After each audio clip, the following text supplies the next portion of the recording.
now have it rigged up and we can see what the camera can see. And indeed, actually, now I've removed the other camera, it does show the front of the car very well.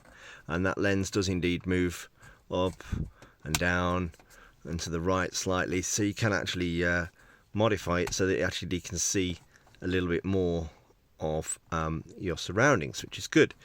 So obviously at the minute it's just showing me my forward facing video and not what's behind me. So let's just see what we can do to correct that. And basically it's going to involve putting the other part of this camera setup in, which is the rear camera here. So that's going to have to be rigged in.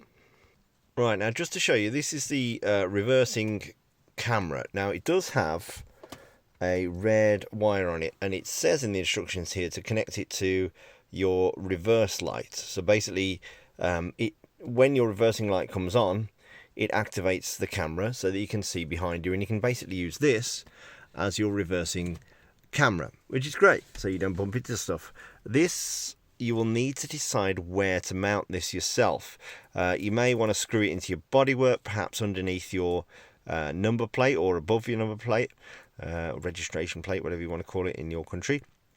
You may want to put it on your rear parcel shelf so that you don't drill into the car too much. But it is self-powered. It's just that this red light is basically what triggers it and makes it come on. You can see here the footage I'm getting from the reversing light at the moment. So this is the way that you see behind you. So this is going to be showing all the time. I obviously want to get it up the right way so I can see what's behind me using this camera instead of the glass, which is the normal way. So that basically needs to be fitted in. Alright, so here we are midway through the install now. I've put the camera in the rear parcel shelf, and you can see I need to probably align it a little bit better, but I can now see what's behind me.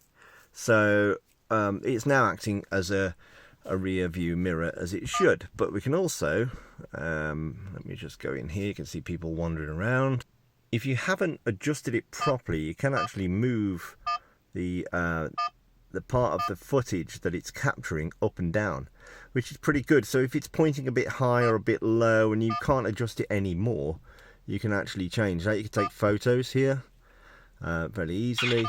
There you go, that's taking a photo.